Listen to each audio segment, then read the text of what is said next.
ልጅ እኮ ናት። በድጋሚ ይቅርታና በቴሌቪዥን መስኮት ያየኋት ሚስቶ እርሷ ነች እንዴ? አንተ ያማል እንዴ? እዚህ ምድር ላይ ድህነት እንደሚባለው ክፉ ደዌ የለም። ማህሌትን ታውቃታለህ ወይ ሲለኝ አዎ አውቃታለሁ ልለው ነበር። ከዛ አንቺ እንደማንተዋወቅ አስመስል ብለሽ ነበር። ነገር በጸብና በጥላችን ዛሬያችንን እናበላሻለን። ካሌብ እዚህ መጥቷል። ምን? በስተመጨረሻ ካሌብ ሞሲሳ የዝና ሰው አዲስ አበባ መግባቱ እንግዲህ መድብልን አረጋግጠዋል። ተደውለለት ተዋል ማለት ነው። አሁን ላይ ካሌብ ሊመጣ የቻለበት ምክንያት ለምንድን ነው? አንደኛ ያው ለዝና ሲደውልለት ዝና ስላላገኘው ስላላነሳው የዝና ስልክ ከመድብል ጋር ስለነበረ ማለት ነው።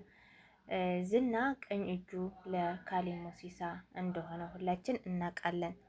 ካሌብ ሞሲሳ ዝና እንደተያዘበት ስላወቀ አሁን ላይ ዝናን ለማስለቀቅ እና ዝናን ከዛ ቦታ ከመድብል ነጥሎ ለመውሰድ እና ይህንን ነገር እያደረገ ይመስለኛል። ከውጭ ሀገር የመጣ ይመስለኛል። ስለዚህ አሁን ላይ ራሱ ማስፈታት ሆነ ምንም ማድረግ ስላልቻለ ግዴታ ካሌብ ሞሲሳ መምጣት አለበት።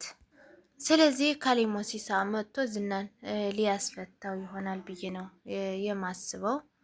እነ መድብል አሁን ላይ በጣም ችግር ውስጥ ገባን እያለ ነው የሚገኘው። ምክንያቱም ካሌብ እንደሚታወቀው ቀላል ሰው አይደለም። ከባድ ሰው ስለሆነ ሌላ ችግር እንዳያመጣብን ብሎ እየፈራ ነው የሚገኘው። እናንተስ በዚህ ጉዳይ እንዴት ነው? ካሌብ ሞሲሳ ማየት አልናፈቃችሁ? ሁል ጊዜ በስልክ ስለምንሰማው እና በስልክ ብቻ ስለምናዳምጠው የካሌብ ድምጽ ያው እንደ ኮምፒውተር ስለሆነ ያንን ትክክለኛ ማን እንደሆነ ካሌብ እና ስራውን ምን እንደሆነ ግልጥ ብሎ እናያለን ብዬ ነው ማስበው። እናንተስ ምን ታስባላችሁ? እንግዲህ ሌላው ጉዳይ ደግሞ ብሩኬ በስተመጨረሻ እንግዲህ ለቅድስት ቤተሰቦች ሽማግሌ ልኳል። አሁን ላይ የቅድስት ቤተሰቦች እንግዲህ ብሩኬን ተቀብለውታል፣ ሽማግሌ ልኳል። ቀጣይ የሚሆነው ሰርግና ቀለቤት ነው ማድረግ ነው፣ ወይም ደግሞ መዘጋጃ ቤት ሂዶ መፈረም ነው የሚቀራቸው ማለት ነው። ከዚህ በኋላ ምንም የሚያግዳቸው ነገር የለም ብዬ ነው የማስበው። እንኳን ደስ አላችሁ ብሩኬና ቅድስት። እንግዲህ የቅድስት ቤተሰቦች ስለተቀበሉትና ባህል አድርገው ለቅድስት ስለሾሙት ሁላችንም እስኪ ደስ ያላችሁ ሀሳብ በኮሜንት አስቀምጡ። ደስ ያላችሁን ብሩኬን ሽምግልና ልኮ በብሩኬን ደግሞ የቅድስት ቤተሰቦች ተቀብለውታል። እንግዲህ ለሀብታሙ የተከታተለችው እና ከሀብታሙ 3 ሚሊዮን ብር እንደምትቀበልና ለልጄ ብላ 3 ሚሊዮን ብር ያስፈልገኛል ብላ ስትነግረው እሱን ደግሞ አትጨነቅ፣ ችግር የለውም እኔ ክፍልልሻለሁ፣ እኔ እሸፍነዋለሁ ስትለው እሷ ደግሞ የውሸቷ ስለሆነች እኔ አነጋግራቸዋለሁ ለዶክተሮቹ ሲላት እሷ ደግሞ ድንግጣ አይ እነሱ የራሷ እኮ ይችላሉ ያውቃሉ፣ ብር ነው እንጂ ያነሰኝ ስትለው ችግር የለውም አትጨናነቂ እኔ ያለው ልጅ ሲላት እሷን ደግሞ ተደሷታል። ግን እሱ ደግሞ አፈቅርሻለሁ ሚስቴ ከሆነች በድብቅ እናረገዋለን ብሎ ሲነግራት ያንን መርዙ ደላላ መጥቶ ደግሞ ሁሉም ነገር እናገራለሁ ያልኩሽን ብር ካልሰጠሽን ብሎ እየነገራት ነበር ማለት። እሷ ደግሞ ያን የውሸት ምስጢሯ እንዳይወጣ ረተው እንደዚህ አትበል፣ የፈለግከውን ብር እሰጥሃለሁ፣ ግን ይህንና በጨረሽኩበት ጊዜ ብር በሚቀበልበት ጊዜ ምንም ነገር እንዳትናገር ብላ ስትነግረው ነበር። መርዙ ደላላው በጣም ብዙ ሰው ያውቃል። ነገር ግን ለሀብታሙ ሰውዬ እንዴት ነው የሚያውቀው? እሱ ጥሩ ሰው እንደሆነና ከሚስቱ ሌላ ሰው እንደማያውቅ ነው የሚያውቀው ማለት ነው። አሁን ላይ ይህን ሁላ ነገር እሱ አያውቅም። ስለዚህ ይህንን ነገር እንግዲህ በማህሌት ፊት እንዳያዋርደውና ከዚህ በኋላ መርዞ ደለለው ምንም እንዳያወራ ምንም ነገር እንዳይል ብር ሰጥቶ እንግዲህ ዝም ሊያስብለው ነው ማለት ነው። የፈለግከውን ያክል ብር እሰጥሃለሁ እያለው ነው።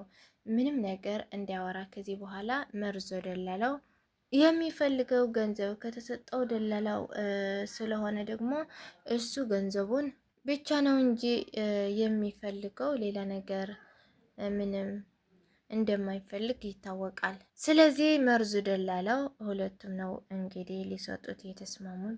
በዚህ ጋር ማህሌትን እንዳትናገር፣ የማህሌትን ምስጢር እንዳያወጣ፣ የፈለግከውን ብር እሰጥሃለሁ ግን የኔ ምስጢር እንዳትናገር ዝም በል ብላ እንዳይናገር ነግራው ነበር። እሱና ወደ ውስጥ እንግባናና እንነጋገራለን ብሎ እሱ ቀድሞ ሲሄድ ሀብታሙ፣ እሷ ደግሞ ዝም በል የፈለከውን ብር እሰጥሃለሁ ብለው ነበረ ማለት ነው።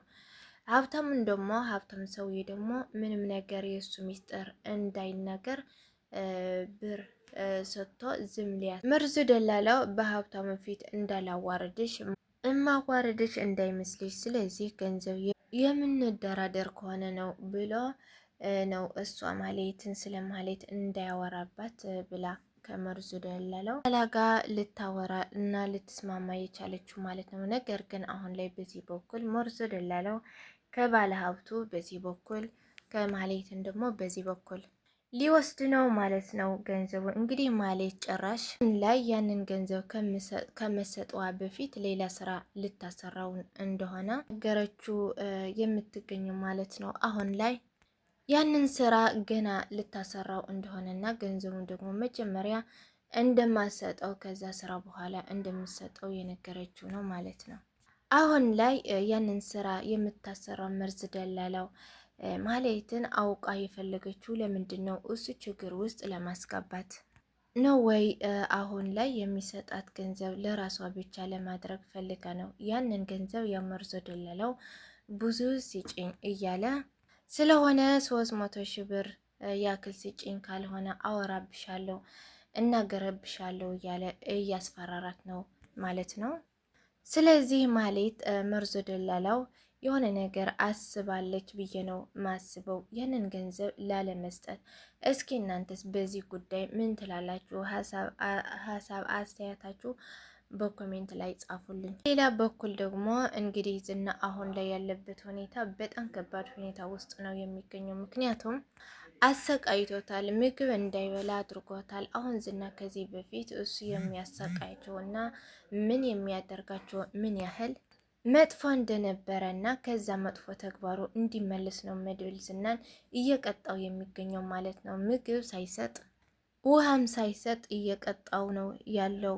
መድብል እንደዚህ በማድረጉ ልክ ነው ብዬ ነው የማስበው። ምክንያቱም ብዙ ሰው እያሰቃየ ነው እየነበረው ከዚህ በፊት ዝናን ማለት ነው። እና መድብልን ደግሞ ከዚህ ይማራል ብሎ ነው እንደዚህ ካለ ውሃ ካለ ምግብ እየቀጣው ያለው ማለት ነው። ስለዚህ የዛሬው ይሄንን ይመስል ነበረ። በሚቀጥለው ካሌብ ሞሲሳ ወደ ዝና ሊያስፈታው እንደመጣ ሰምተናል። አሁን በሚቀጥለው ካሌብ ሞሲሳ ያስፈታዋል ወይስ አያስፈታውም የሚለው ያገኘዋል ዝና ወይስ በማይገኝበት ቦታ ይደብቁታል የሚለው አብረን ምናየው ይሆናል። የዛሬን ግን ይህንን ይመስል ነበረ።